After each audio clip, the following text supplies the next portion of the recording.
1492. 1492.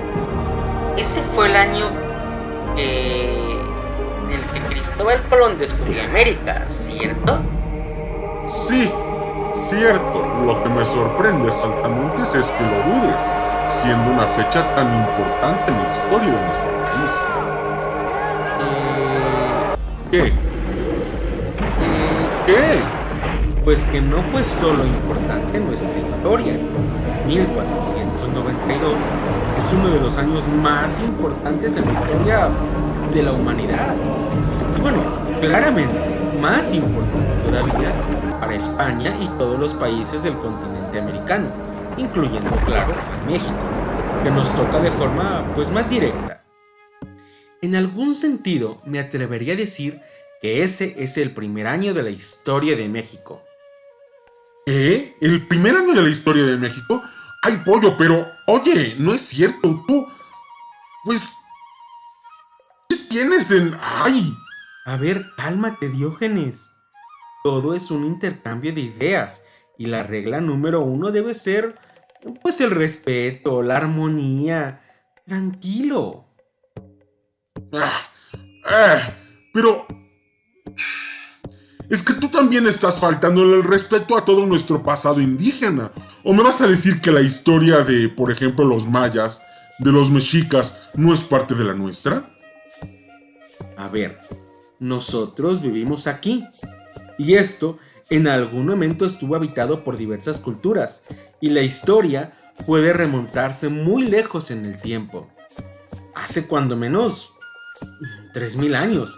Pero bueno, más en realidad. Los olmecas, a quienes se considera como la cultura madre, fueron inclusive más antiguos. Y ellos fueron nuestros ascendientes.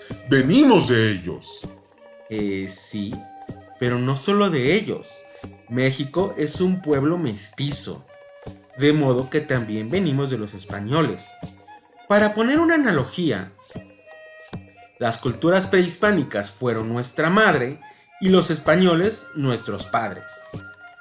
La historia de México, como país mayoritariamente mestizo, inició en el momento de la concepción y esta pues tuvo lugar en el año 1492. Lo que dices no es falso. En efecto, llegaron a América una banda de asesinos, ladrones y violadores que sometieron y esclavizaron a los indios, unos verdaderos demonios. En la analogía que presentas, en la que las culturas prehispánicas fueron nuestra madre, bueno, México entonces nace con la historia de una violación, cuando los españoles nos conquistaron. A ver, no. Primero, como ya te dije, los españoles no nos conquistaron, porque nosotros no somos mexicas. Conquistaron a los mexicas, mayas, mixtecas, zapotecas, no a nosotros. Eso primero. Y por otro lado, dices que México entonces sería la historia de una violación, que llegó a nuestro país una banda de asesinos, ladrones y violadores. Y bueno, a ver, esa visión, aunque no es completamente falsa, tampoco es cierta. Y pues como todo en la vida es cuestión de perspectivas.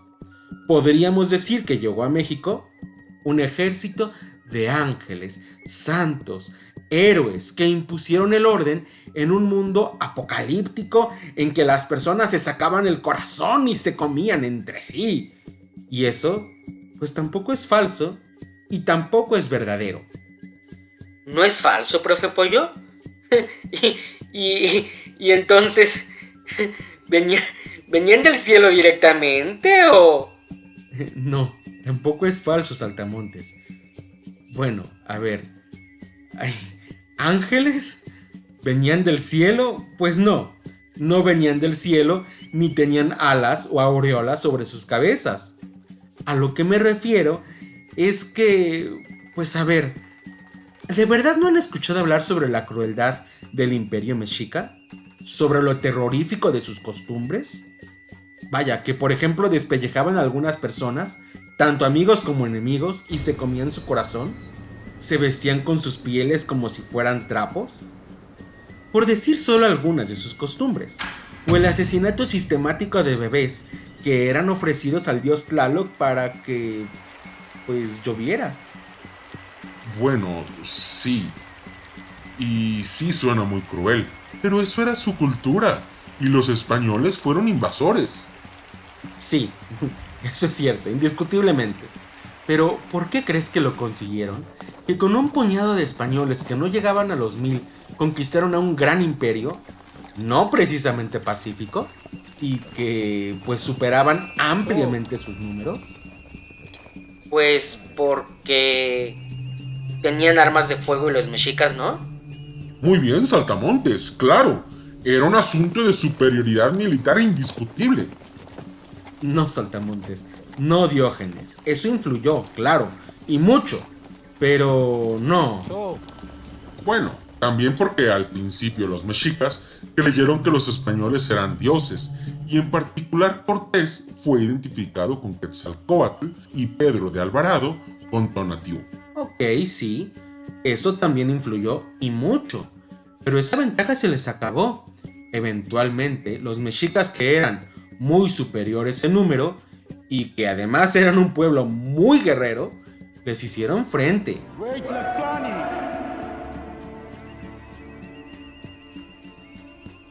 Nantok ni Guané, Ipanini Tonali, Ipantitlacuepasque, Ihuantiquinmictisque.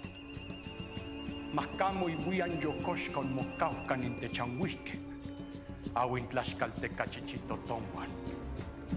No Neuan, no Mactica, ni Copinili Sillolo Wintonatiu. Casno no Manitecpanas Itzonteco ni Tlacateca Utzonpancopa. Y Pampatzinco, Totiotzin, Huitzilopochtli. La batalla no fue sencilla, aunque al final ganaron. Los españoles. Bueno, en una batalla muy importante, no, al final ganaron los mexicas y los españoles debieron huir. Esto es lo que se conoce como la Noche Triste, en que se supone que Hernán Cortés lloró al pie de un árbol. En fin, si los españoles eventualmente ganaron, fue principalmente por sus aliados, porque muchos pueblos indígenas, sobre todo los tlaxcaltecas, se hicieron aliados de Cortés, y es que para todos ellos, él era un poco como un salvador, el que los iba a liberar de los tiranos que eran los mexicas. Aunque luego, bueno, sí, al final todos fueron, aunque muchos no de nombre, en la práctica, pues sí, igual esclavizaron a todos. Vaya salvadores, los liberan de los tiranos los mexicas y luego ellos los esclavizan. No, profe Pollo, aquí sí 10-0 a favor de Diógenes el Búho. La época de la colonia, Pollo, es la historia de unos abusivos y aprovechados que pues tenían esclavizados a los indígenas. No fueron los héroes, los esclavizaban y violaban a las mujeres, mataban a los hombres, a menudo torturándolos para que confesaran dónde tenían escondido el oro. A Cuauhtémoc, que fue gobernante de los mexicas, lo torturaron y mataron porque buscaban un tesoro que tal vez ni siquiera existía. ¿Héroes? ¿Santos? Y yo no estoy diciendo que lo hayan sido, Diógenes, héroes o santos. No, tampoco estoy negando la crueldad con la que dominaron a los indígenas. Pero creo que cuando la historia la pensamos en términos de héroes y villanos está mal, es poco objetiva. ¿A qué te refieres con que es poco objetiva? Lo que estoy diciendo es cierto. ¿Lo es? 20-0 a favor de Diógenes el Búho. A ver, profe Pollo, si lo que dice Diógenes es cierto y los indígenas tuvieron pues ese horrible destino, pues ¿dónde está su supuesta imparcialidad? Si lo que dice es cierto y tú lo reconoces, es más, 30-0 a favor de Diógenes el Búho. A ver, Saltamontes, sí, lo que dice Diógenes es cierto. Sin embargo, lo que digo yo también, México es un país multicultural en el que sigue existiendo una población indígena que conserva sus lenguas originales, náhuatl, maya, otomí y otras muchas. Pero también, en términos numéricos, pues es mucho mayor la población mestiza, es decir, población que es resultado de la mezcla de diferentes culturas. Y esa mezcla fue violenta, claro, pero eso es otro tema. Y bueno, seguro que hay casos, y no creo que sean demasiado pocos, en los que no lo fue, en los que no fue violenta, algunos al menos. De modo que venimos también de los españoles, y Diógenes, producto de este odio al conquistador, dice: cuando los españoles nos conquistaron, ¿a quiénes? Diógenes, ¿eres mexica? ¿Eres maya? ¿Eres zapoteca? No, pollo, claro que no. Entonces a ti no te conquistaron. Si eres mestizo, y yo creo que lo eres, como yo también, entonces en tu ADN tienes raíces tanto de los conquistados como de los conquistadores. Pero claro, como es más fácil identificarte con quien perdió, porque hacerlo con el conquistador sería como convertirte en el malo del cuento, te olvidas de que también eres pues descendiente de españoles. De modo que me parece más preciso, más justo también, decir que algunos de nuestros ancestros, los españoles, conquistaron a algunos otros de nuestros ancestros prehispánicos. Y hay algo más que tenemos que decir. Una reflexión que hizo un tal Guillermo Bonfil Batallas en su libro México Profundo. Y es que el mestizo se convirtió en el gachupín para el indio. Es decir, al final, los pueblos indígenas son marginados. ¿Por quiénes? ¿Acaso por los españoles? No, para nada. Los españoles están en España. La población mestiza de la cual formamos parte ha marginado a los indígenas. Es que es absurdo. A menudo existe el espectáculo ridículo de personas que admiran mucho a las culturas prehispánicas, pero ahí, detrás de una vitrina, en un museo, y son hispanófobos, es decir, culpan a los malvados españoles de habernos conquistado. Se sienten indígenas, pero no solo no hablan ninguna lengua indígena, sino que México, como nación, ha relegado a los indígenas. Y existe, y no es tan extraño el término indio como insulto. Eres un indio, estás bien indio. Entonces, ¿cómo puede ser que alguien que admira las culturas prehispánicas detrás de una vitrina se olvida de que siguen vivos y manifieste desprecio a los descendientes más directos de aquellos a quienes, según esto, admira? Y contrariamente, por ejemplo, el canon de belleza es todo menos indígena. A menudo se siente atraído por modelos más bien europeos y americanos, es decir, atraído por aquellos a quienes, según esto, desprecian. 10-0 a favor del profe Pollo. No, Saltamontes, 0-0. Mi opinión es tan correcta como la de Diógenes. Sí, en efecto, la conquista y colonización de las culturas indígenas de nuestro país es una historia, pues sí, de gran violencia y crueldad. Lo que dice Diógenes es cierto, pero también enojarnos con los españoles a menudo es una excusa para no observar en nosotros mismos y darnos cuenta de que no somos mejores, y me incluyo. Yo, por ejemplo, no sé náhuatl ni ninguna lengua indígena, y sí en cambio otros idiomas europeos. Es decir, no es que no me gusten los idiomas, pero los indígenas de nuestro país pues no me abrirían a un mundo globalizado y no aumentarían tanto el número de lecturas disponibles, como si en cambio otros idiomas europeos. ¿Tú, Diógenes, conoces alguna lengua indígena? No. Y bueno, si hablamos de cultura, con toda honestidad, ¿qué tan cercano eres a la cultura prehispánica? ¿Conoces sus diferentes calendarios, su mitología, su filosofía? ¿O conoces mayormente la filosofía griega y europea en general? Conozco más de filosofía griega y europea en general.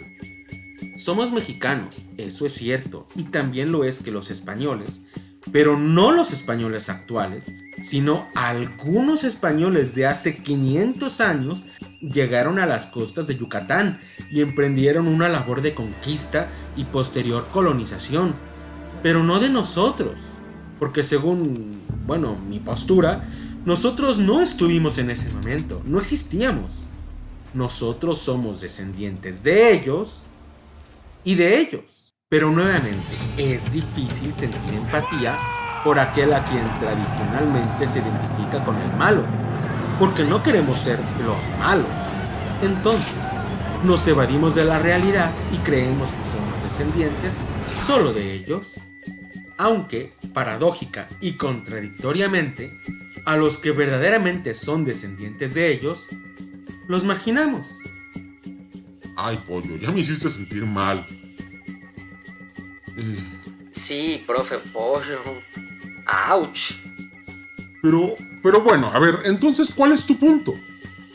Que debemos intentar estudiar la historia sin héroes ni villanos, no identificarnos con ellos y olvidar que también somos parte de aquellos. Pero bueno, ¿no podríamos decir que somos más parte de ellos porque vivimos en México? Muy bien, muy buen argumento, Saltamontes. A ver, pollo. Pues más o menos. En efecto, si no somos sus descendientes directos, sí de cualquier manera, podemos considerarnos como sus herederos. Heredamos el territorio en que ellos vivían. Pero, ¿y con respecto a la cultura y el idioma? ¿Heredamos su idioma? No. No, pues hablamos español. Más bien heredamos el idioma, pues, de ellos. ¿Y la religión? Huitzilopochtli, Tlaloc y Quetzalcóatl son los principales dioses para la población mexicana, ¿o lo es el dios católico, Cristo? Cristo. Y con respecto al arte y la cultura, por ejemplo, ¿cuántos personajes de la historia prehispánica conocemos? ¿Contra cuántos de la historia europea? Y el programa de estudios en las escuelas, ¿qué conocemos más? Y en filosofía y en mitología, ¿qué cultura es más cercana a la nuestra? Ay, pues... sí, la española. Bueno, pero ¿qué hay del Día de Muertos? Bueno, a ver, en efecto, en México tenemos una combinación de culturas. Sincretismo, pollo, sincretismo cultural. ¿Qué es eso de sincretismo? Es como la combinación de dos culturas. Es, en el Día de Muertos, por ejemplo, se mezclan elementos prehispánicos con otros españoles. El caso es que, bueno, sí, claro, nuestra cultura es también una mezcla, pero al final no me parece tan fácil decir como mexicanos a qué somos más cercanos. Como ya dije, identificarnos con los españoles es más difícil, porque en algún modo nos convierte, al menos en parte, en los malos del cuento, y nadie quiere ser el malo. Pero somos descendientes de ambos, tanto en nuestro ADN como en nuestras tradiciones. Y una historia que olvida esto es una historia mutilada, es una historia incompleta, y tenemos, yo creo, que aceptarnos y reconciliarnos con nuestro pasado completo. Es el punto inicial para entendernos mejor. De modo que, repito, 1492 es el año inicial de la historia de México. Y así como al menos un poco estudiamos a las culturas indígenas, es decir, alegóricamente a nuestra madre, debemos entender también quién fue nuestro padre. Y no odiarlo, sino intentar, en lo posible, entenderlo. 1492 fue un año muy importante. Y es que no solamente fue el año en que Cristóbal Colón descubrió América, sino también aquel en que los españoles terminaron de reconquistar su país. Saltamontes, ¿tú sabes cuánto tiempo duró la colonia? Es decir, ¿cuánto tiempo los españoles gobernaron en el territorio que hoy es México? O sea, vaya, nuevamente, en otras palabras, ¿cuánto tiempo duró la Nueva España? ¡Saltamontes! Pues no me acuerdo. Es nuestra historia, Saltamontes. Oh, no sé, ¿100 años? ¿100 años? Oh, pues no sé. 300 años, Saltamontes. 300 años de abusos. Uy, mucho. Mucho, ¿verdad? ¿Y tú sabes, Saltamontes, que así como los españoles conquistaron el territorio que hoy es México, así también los árabes conquistaron el territorio que hoy es España? No, no lo sabía. Y quiero hablar de eso por lo que ya dije. Tenemos que entender también a nuestros padres, los españoles, y no solo a nuestras madres. El caso Saltamontes es que, si 300 años te ha parecido mucho, entonces, ¿qué opinas de que los árabes hayan estado 700 años en España? Uy, pues más. Bueno, si nuestra independencia la obtuvimos en el año de 1821 con la firma del Tratado de Córdoba. ¡Ey! Saltamontes, ahora sí me sorprendiste. ¿Y a mí? 1-0 a favor del pequeño Saltamontes. 10-0. Muy bien. Pero bueno, ¿y cuándo fue la fecha de independencia de España? Bueno, no. A ver, más que independencia, fue una guerra de reconquista. Es un poco diferente. Los españoles recuperaron su territorio, cosa que los mexicas, mayas, mixtecas y demás, pues jamás hicieron. No fue independencia, fue reconquista. Y fue el año de 1492. O sea, 1492, que es cuando Cristóbal Colón descubre América, ¿es también el mismo año en que los españoles terminan la reconquista? Sí, Saltamontes, el mismo año. Y esto es muy importante porque explica mucho de la personalidad de los españoles como hombres en los que las armas y la fe religiosa estaban mezcladas. Y es que la guerra de reconquista, en un gran sentido, fue una guerra religiosa. Eran cristianos contra moros, musulmanes, de modo que, por ejemplo, un héroe legendario de los españoles era Santiago Matamoros, que era una especie de santo caballero, un guerrero, pero un santo, porque era, pues, un defensor del cristianismo. Y esto había durado ya mucho tiempo. Además, no solo eso, sino que 1492 es en realidad un poco la frontera entre el periodo medieval y la era moderna. Creí que el final de la Edad Media era el año de 1453. Oye, Saltamontes, muy bien. ¿No será que estás haciendo trampa de algún modo? No, yo me acuerdo. A ver, Diógenes, sí. Muy bien, Saltamontes, efectivamente.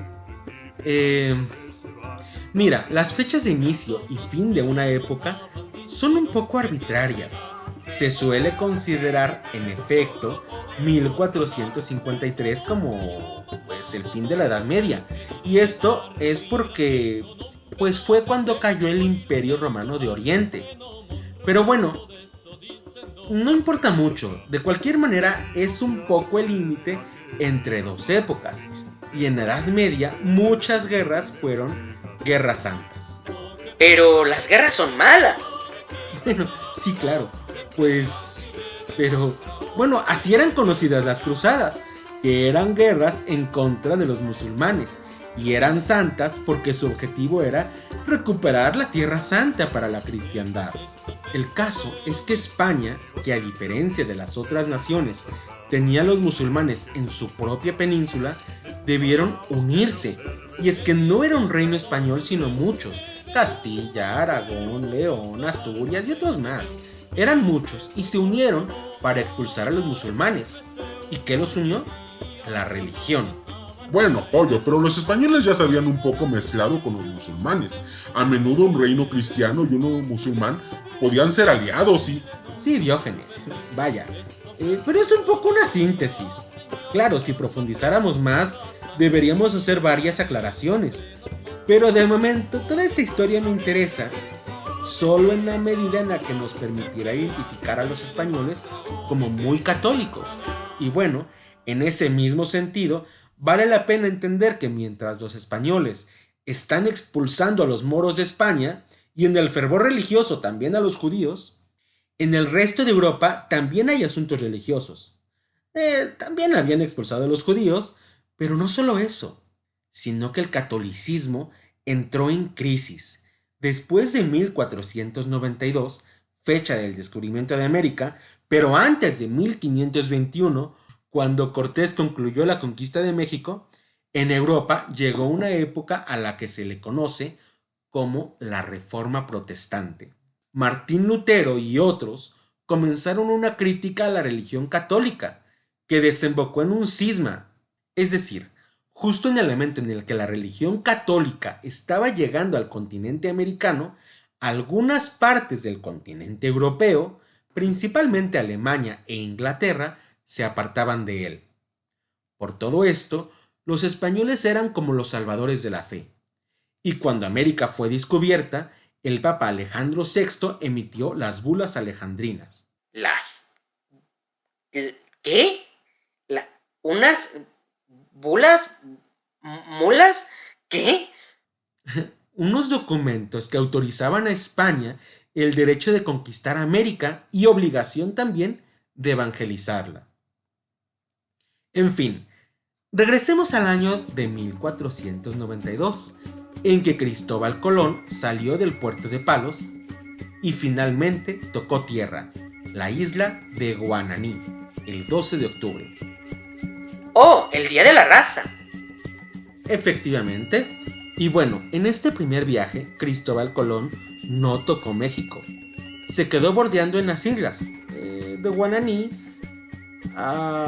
que hoy es conocida como San Salvador, y bueno, posteriormente llegó a la isla de La Española, en donde el día de hoy están los países de Haití y República Dominicana.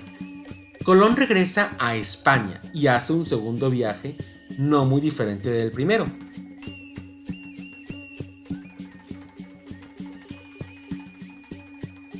Posteriormente, en el tercero, toca tierra sudamericana y en el cuarto viaje, Centroamérica.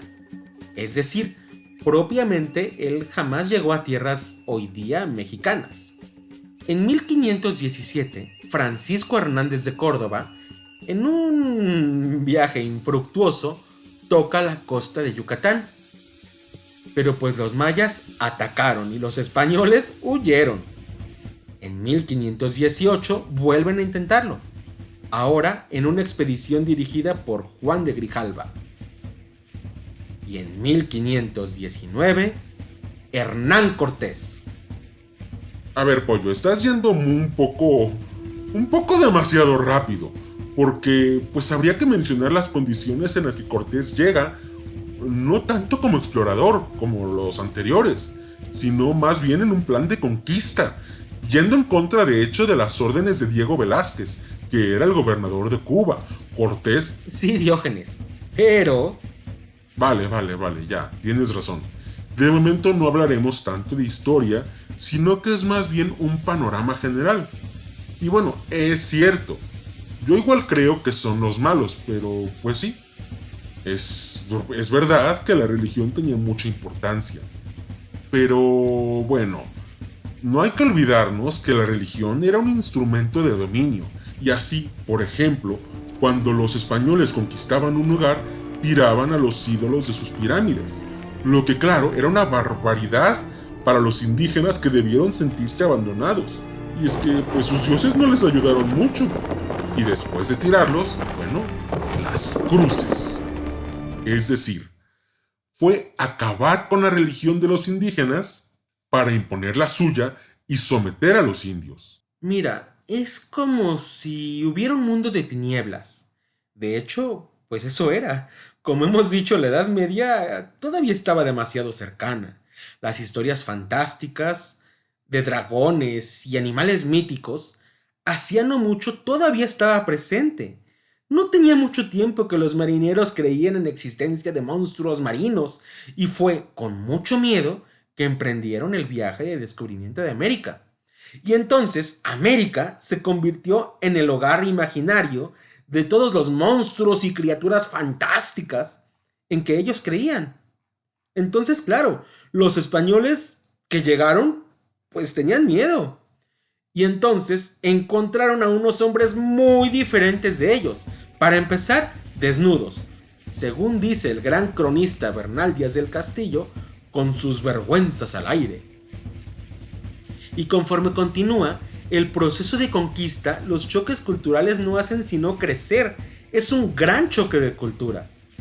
Pues bien, las cruces que los españoles instalaban en donde habían estado los ídolos eran como si fueran focos que iluminaban el lugar tan tenebroso que era pues esas culturas raras que comían personas y sacaban corazones. Ese lugar tan tenebroso lo iluminaban con la luz de Dios. Eran entonces, claro, soldados, pero eran soldados cristianos, con miedo.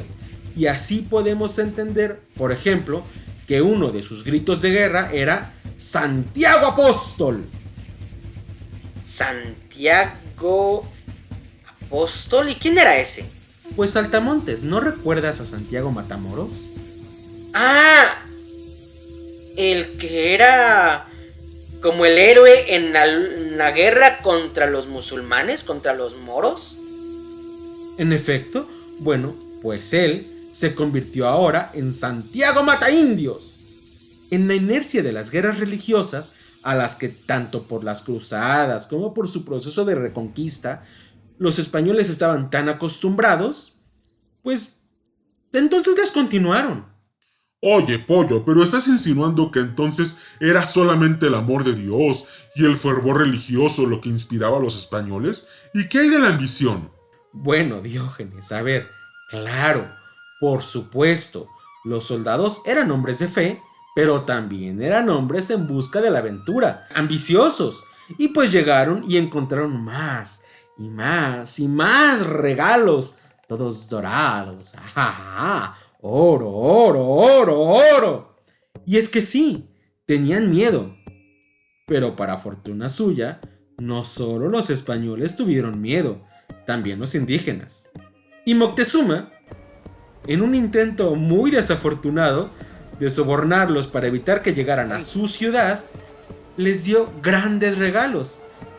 Y les mandaba decir que no era necesario que continuaran su viaje a México Tenochtitlan, que él se encargaría de mandarles todo lo que quisieran. Y bueno, para los españoles, pues es que el soborno no funcionó, porque aquello, muy lejos de hacer que ellos no quisieran ir a la capital, a México Tenochtitlan, pues no, aquello fue la gran tentación y con más razón quisieron ir. Llegaron y a la vista de las muy crueles costumbres mexicas, ¿tú de verdad crees que no tuvieron miedo? Pero bueno, Hernán Cortés fue muy inteligente y ya había observado que todos le tenían miedo a los mexicas, de modo que en su viaje a México Tenochtitlan logró convencer a muchos otros pueblos de aliarse con él, sobre todo los tlaxcaltecas. Y no solo eso, es que también supo utilizar los choques culturales en su favor. Por ejemplo, se ponía a platicar con los caballos. ¿Cómo? ¿Pero los caballos sabían hablar? No, saltamontes, claro que no sabían hablar los caballos. Pero Cortés fingía que hablaba con los caballos. Y entonces los indígenas decían, oh, ¿quién es este que habla con esos seres extraños y raros? Cortés fue un gran estratega, un psicólogo realmente. Y bueno, hay muchas historias al respecto de las estrategias de Hernán Cortés, que muy pronto se dio cuenta de que lo habían confundido con un dios y a uno de sus soldados, Pedro de Alvarado, con otro. Oh, y bueno, ¿qué más pasó? Pues eso te lo contaré en otra ocasión, en que el tema sea la conquista de México.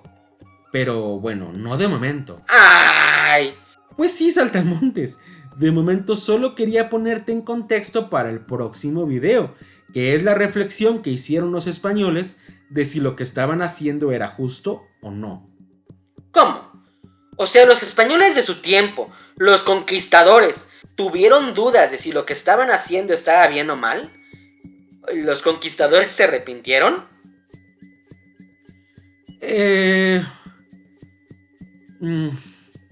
Muchos religiosos y los reyes también tuvieron dudas, y hubo muchos discursos sobre el tema, pero de eso hablaremos en el próximo video. La polémica de Valladolid.